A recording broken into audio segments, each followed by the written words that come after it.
Hello friends की खबर आपनालोকৰ या দেখিছে না আজি মই দুপৰে কি বনাবলৈ লৈছো বলকচোন চাও या মাছখিনি মই ধুনীয়াকৈ সাফা কৰি নিমখ হালধি সানি লৈছো এতিয়া মই মছলাখিনি ৰেডি কৰি লম এয়া শুকান জলকীয়া আৰু জিৰা পিছি লৈছো ইয়াত এতিয়া মই অলপ পানী এড কৰি দিম পানীখিনি এড কৰাৰ পিছত এয়া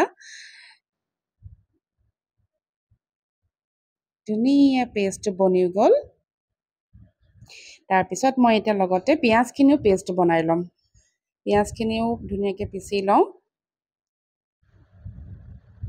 পিছি লোৱাৰ পিছত এতিয়া মই বিলাহী এটাও পেষ্ট বনাই লম ধুনীয়াকৈ বিলাহীটো পেষ্ট কৰি ললো আৰু লগতে অকণমান আদাও ৰুকি লৈছো এয়া আদা আৰু ইফালে এয়া মাছখিনিও মই ফ্ৰাই কৰি ললো তাৰ পিছতে এতিয়া মই বনাম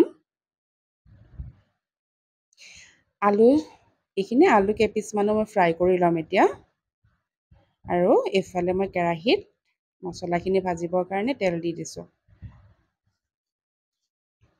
দিছো এফালে দুইফালে দুখন কেৰাহীত হৈ যাব সোনকালে এয়া মিঠাতেল গৰম হ'বলৈ দিছো মই এয়া মিঠাতেল গৰম হৈ গ'ল লগতে অকণমান কলা জিৰা আৰু অকণমান গৰম মছলা দিম ইয়াতে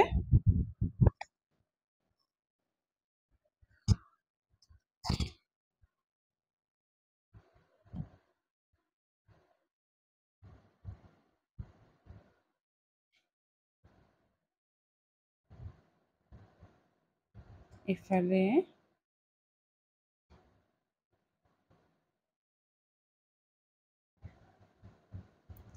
এয়া গৰম মছলা দালচেনি আৰু ইলাচি দিছো এয়া দেখিছেনে হৈ গ'ল ফুটিলে আৰু ইয়াত মই এতিয়া দি দিম পিঁয়াজ পেষ্ট বনাই লৈছিলো যে সেইখিনি ইয়াতে এতিয়া ভাজি ল'ম ধুনীয়াকৈ এয়া দি দিম এতিয়া পিচি লোৱা পিঁয়াজ এয়া দেখিছেনে চেং কৰিব এতিয়া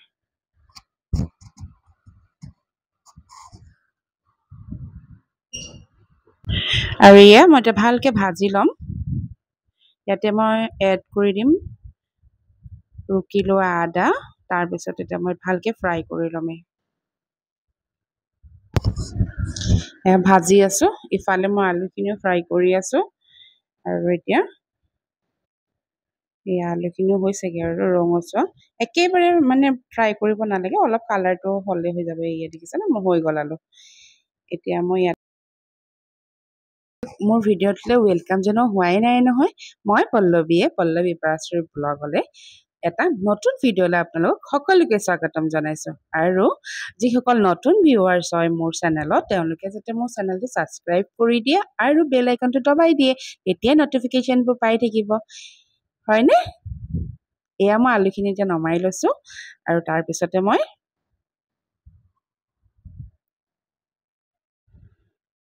জিৰা যিখিনি এয়া মোৰ পিঁয়াজো হৈ গ'ল আৰু এতিয়া মই জিৰা পেষ্টখিনি ভালকৈ ভাজি ল'ম এয়া দেখিছেনে জিৰা পেষ্টখিনি মই ইয়াত দি এতিয়া ভালকৈ ভাজি ল'ম যিহেতু কেঁচা হয় সেইখিনি ভালকৈ ভাজিব লাগিব হয় নাই নহ'লেতো খাই ভাল নালাগিব এয়া মছলাখিনি এতিয়া ভালকৈ এতিয়া মই ভাজিম যেতিয়ালৈকে তেলটো নোলায় মছলাৰ পৰা তেলটো যেতিয়ালৈকে এৰি নিদিয়ে তেতিয়ালৈকে মই ভাজি থাকিম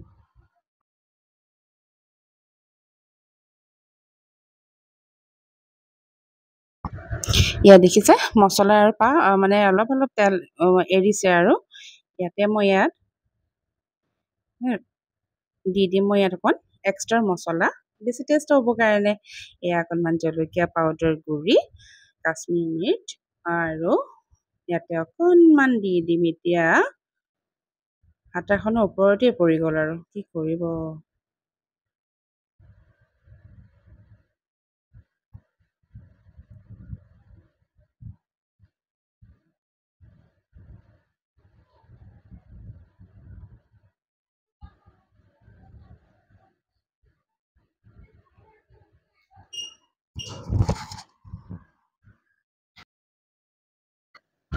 আৰু ইয়াত অকণমান দি দিম এতিয়া মই ধনিয়া পাউডাৰ এয়া ধনিয়া পাউডাৰ অকণমান দি দিছোঁ ধুনীয়াকৈ এতিয়া ভাজি থাকিম মছলা একচুৱেলি ভজাটোৰ ওপৰতে ডিপেণ্ড কৰে কিমান টেষ্টি হ'ব পাৰে। আৰু এয়া অকণমান হালধি গুড়ি লগত এয়া ভালকৈ এতিয়া হালধি দিয়াৰ পিছত ভাজি আছোঁ। এতিয়া এয়াৰ দিয়া মছলাখিনিতো এতিয়া এক্সট্ৰা মছলা দিলোঁ আৰু এতিয়া মই এইখিনি ভাজি ভাজি যেতিয়ালৈকে তেলটো নোলায় তেতিয়ালৈকে মই ভাজি থাকিম। ইয়াতে মই আৰু এটা বস্তু এটা এড কৰিম অলপ পিছতে। কি বাৰু কওকচোন? ইয়াত মই দিম এতিয়া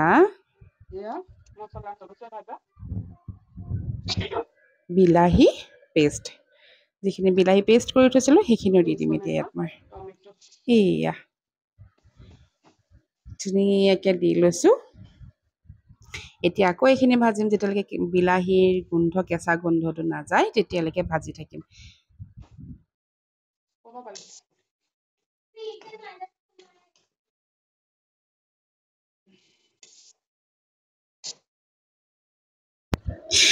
যি য'ত আছে মিক্সিৰ বাতিটো চব চুচি বাচি দি দিছোঁ আৰু ইয়াতে এনেইনো কেলৈ পেলাই দিওঁ হয় নাই,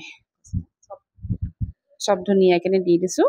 আৰু এতিয়া মই ভাজি থাকিম, ভাজি ভাজি ভাজি ভাজি ভাজি ভাজি তাৰপিছত যেতিয়া তেলটো ওলায় ইয়াত দেখিছেনে ভাজি ভাজি ইয়াৰ পৰা তেলটো এৰিছে আৰু মছলাৰ পৰা ধুনীয়াকৈ ইয়াত এতিয়া মই এড কৰিম পানী। এয়া পানী অকণমান দি দিলোঁ আৰু অকণমান দিব লাগিব, যিটো আলুটো মোক সিজিব লাগিব। আলুটো সিজা নাইকিয়া ভালকৈ, সেইকাৰণে আৰু অলপ পানী দি দিম ইয়াতে আৰু অলপ।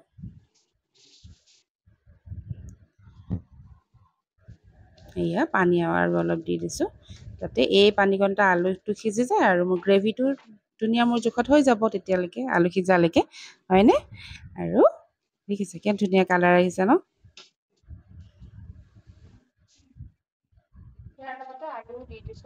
ইয়াতে মই আলুখিনি দি দিম যিটো সিজিবলৈ আছে আধা, এই পানীৰ লগতে আলু সিজি যাব পানীও কমি যাব।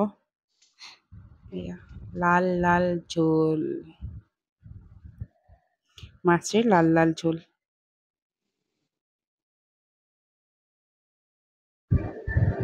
ইয়াতে মই অলপ সোৱাদ অনুসৰি নিমখ দি দিছোঁ আৰু আকৌ অকণমান সিজিবৰ কাৰণে ঢাকন কাভাৰ কৰি থৈ দিম মই এতিয়া। এয়া চাওক সিজি গ'ল মোৰ, দেখিছানে ধুনীয়াকৈ হৈ গ'ল, আলু সিজি গ'ল, মোৰ জোখত জোলখিনিও যিমানটো পানী লাগে সিমানটো হৈ গ'ল। আৰু ইয়াত মই এতিয়া দি দিম মাছ। আকৌ মাছটোতো অলপ পানীটো শুহি ল'ব ন, তেতিয়ালৈকে মোৰ হৈ যাব। আৰু আপোনালোকেও এবাৰ ট্ৰাই কৰি চাব এনেকৈ বনাই কিনি, খুব সোৱাদ হয়। আৰু গৰম গৰম ভাতৰ লগত খোৱাৰহে কথা আৰু। এয়া মই ৰূপচন্দা মাছৰে বনাইছিলোঁ আজি। বহুতে বাহু মাছ বনায়, ৰৌ মাছ বনায়, আপোনাৰ নিজৰ পচন্দৰ মাছ লৈ বনালেই হ'ল খাবলৈ। আমাৰ ঘৰত ৰূপচন্দা বেছি চলে, যিহেতু মোৰ ছোৱালীয়ে খাই বিৰাট ভাল পায়, সেইকাৰণে আমি ডাঙৰকেইজনে খালেহে বেলেগ কিবা খোৱা হয় আৰু সেইকাৰণে সেইটোৱে বেছি ভাল পায় কাৰণে সেইটোকে অনা যায় মাছ। এয়া মোৰ হৈ গ'ল মাছৰ তৰকাৰী, দেখিছেনে ধুনীয়া লাগিছেনে, একদম তেলটো পূৰা বাহিৰ হৈছে। ফাইনেল মই জলকীয়া কেঁচা জলকীয়া 3টামান দিছোঁ আৰু এয়া এটা বিলাহী কাটি এনেকৈ দি দিছোঁ। এয়া আজি মোৰ মাছৰ তৰকাৰী হৈ গৈছে। ইয়াত অকণমান ঢাকন লগাই থৈ দিম আৰু মই ঢাকনখন লগাই থ'লে বিলাহীটো চফ্ট হৈ যাব, সিজি যাব, জলকীয়াকেইটাও সিজি যাব ধুনীয়াকৈ। আপোনালোকে এনেকৈ দি এইখিনি খায়নে বাৰু? বিৰাট সোৱাদ হয়, এবাৰ খাই চাবচোন দেই।